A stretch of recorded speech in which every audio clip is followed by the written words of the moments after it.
Hi, hello. I have a little bit of a different video for you guys today. Have you ever had a week where you're just kinda meh?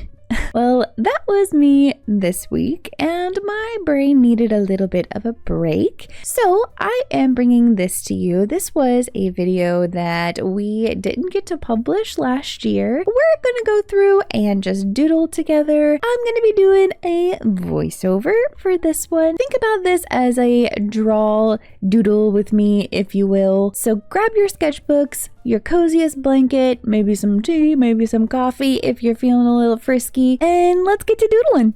Yeah? Welcome back to my sketchbook.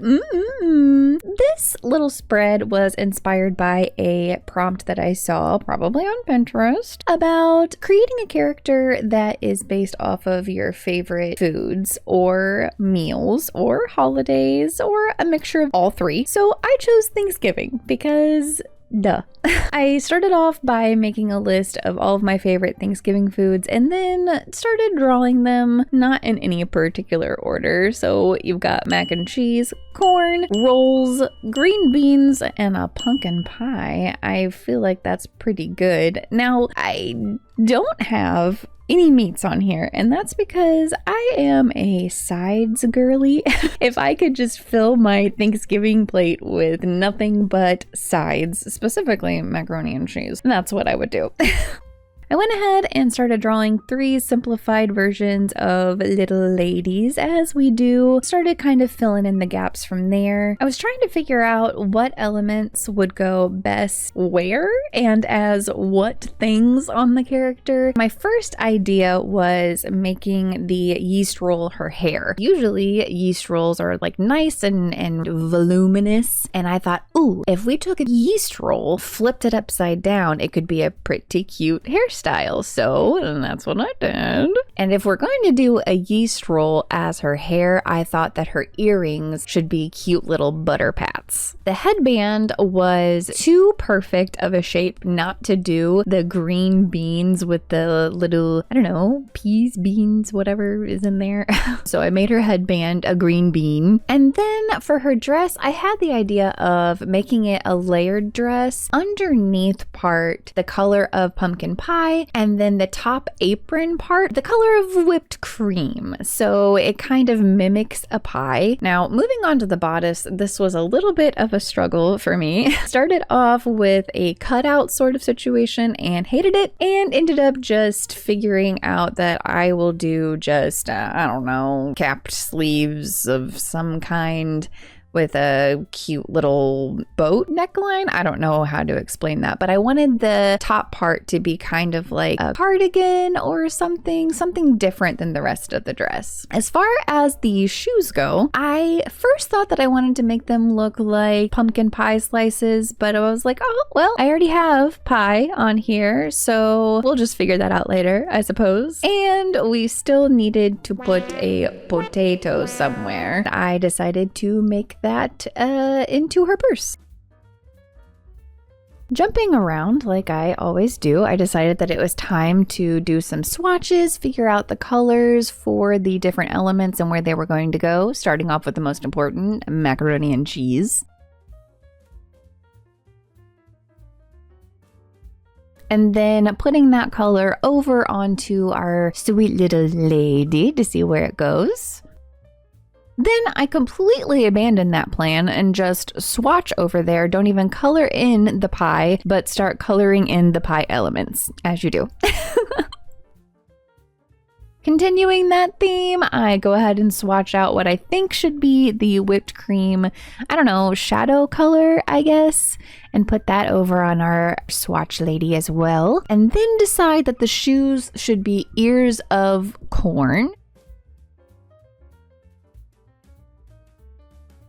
as well as coloring in our little potato purse.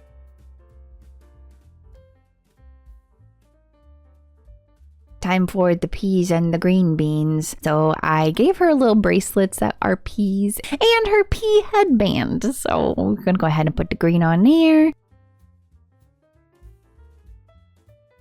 and then try to figure out what colors I wanted to use for the hair. Now, I swatched out about 7 different colors in this yeast roll, and I think I ended up only doing 1, which is fine. I think it's good to over plan and then walk it back. And the reason why I ended up only doing 1 on the final is because I thought that the colors were too close together with her skin tone, and so I made some last minute adjustments, but you'll see what I mean. Realizing I was happy with pretty much everything, I went ahead and swatched out the skin tone that I thought would look best for her, and that's when I realized that the hair was too dark, and we end up going with more of an unbaked yeast roll color. Okay, and so now I gotta figure out the positioning and the posing that I want to do for the final. I started with a sketch where she was just kind of standing there, looking to the side for some reason. Decided I hated it and tried again. And again. And ended up coming up with a pose that I thought was a lot more fun. Decided that she was probably going to be walking to her Thanksgiving dinner in her sweet little outfit. Maybe she has to walk through the woods or something. So I have her balancing on a log on her journey to wherever she's going. And I thought that was a pretty cute and fall-y, on theme type of scene.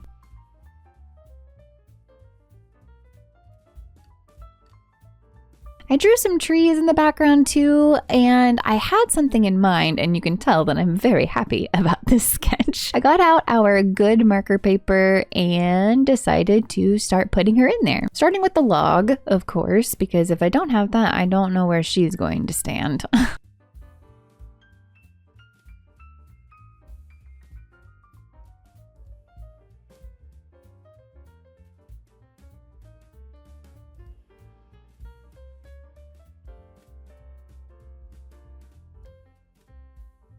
Once I finally got her all sketched in here and I was happy with the posing, it was time to lighten our sketch and get to coloring. So let's do that.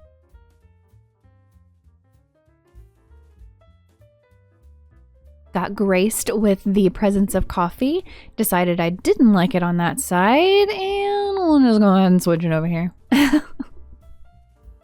Now, I did do an underpainting for this one.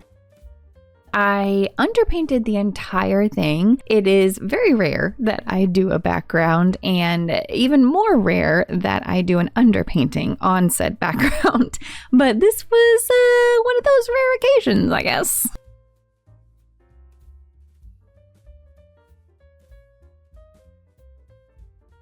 I roughly blocked in the trees and little grass sprigs, and these were just the main elements that I wanted to do in darker colors and make sure that they stood out in the forest.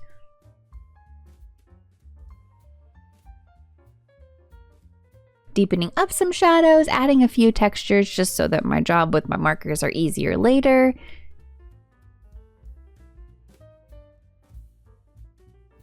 And I think we're ready for color.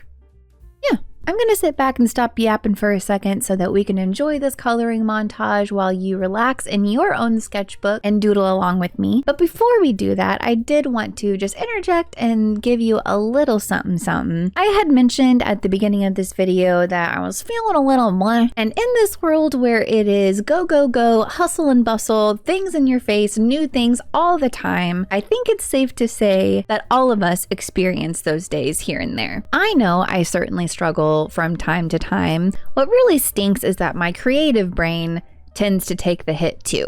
I just wanted to let you know that that is totally fine to have days like that. It's okay to sit with it, let it just roll off your shoulders, or let yourself just be in the moment. When days like that happen, don't beat yourself up. Just take some time for yourself. Put yourself first for once, and know that things will work out in the end. Take a day.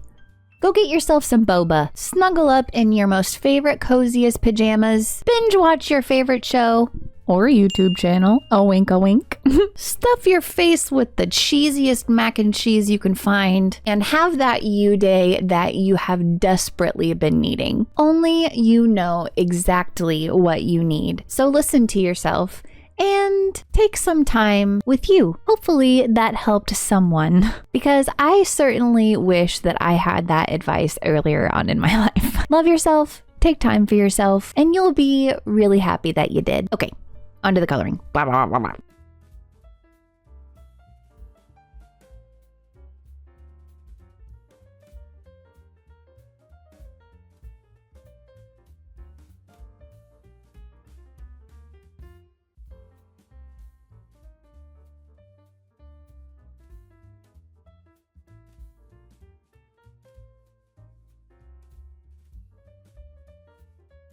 I do remember purposefully doing the hair last because I wasn't too happy with the first combination of colors. After getting all of the elements on, including her skin, I made that last minute decision to make her hair more of a creamy, blonde, yellowy, just like a freshly not quite baked yeast roll. I don't know. I just know that is my thought process. It's still a yeast roll though. It's just a little less toasty. Now that she has all of her accessories all colored in, it is time for blush and then the background. Saving the background for last is probably a good thing for my brain because I get so bored with backgrounds. I want to get the fun thing done and then I'll go ahead and do the background if I need to. And in this case, I think we don't. So here we go.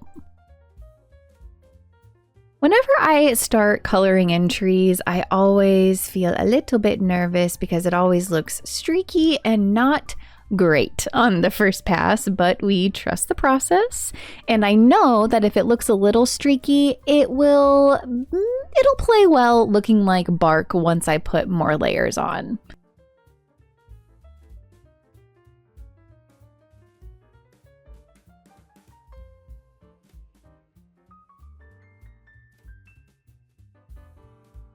I continued blocking in all of the main trees with different shades of brown and brownish reds just to add some depth. Before I started working on the grass and the ground and letting this dry a little bit.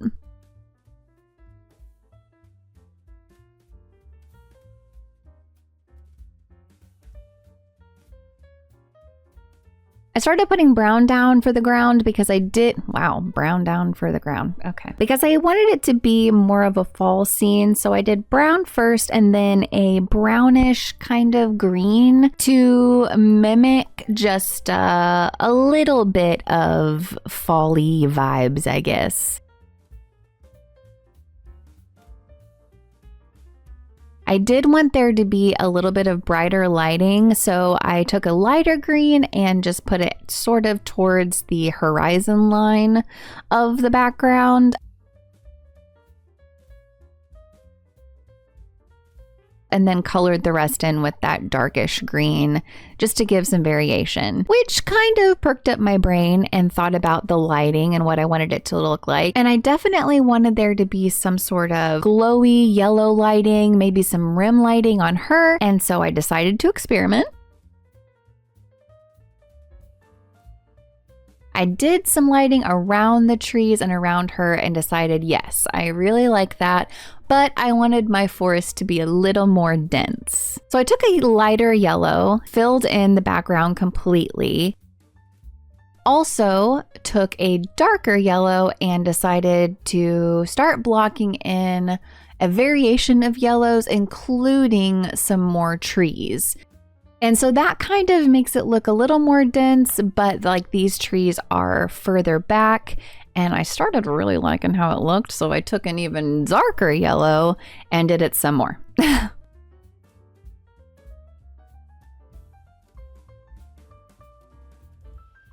Satisfied with how that looked, I decided to add some more grass sprigs here and there before we added even more with our colored pencils.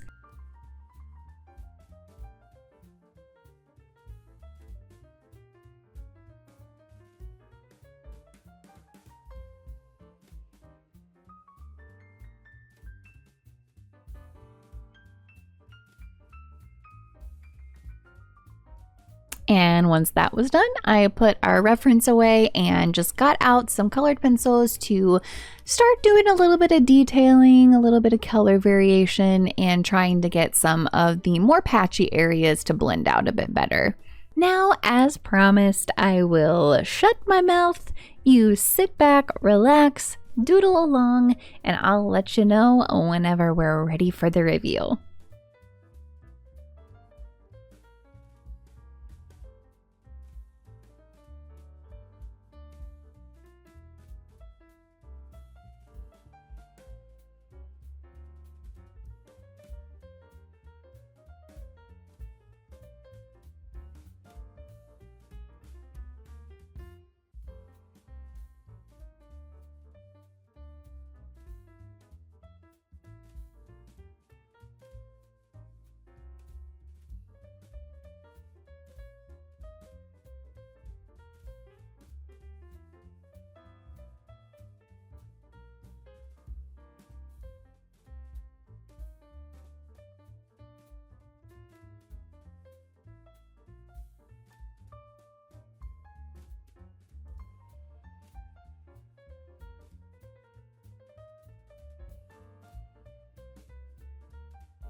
Okay, are you guys ready to see it? Here she is, our little cutie.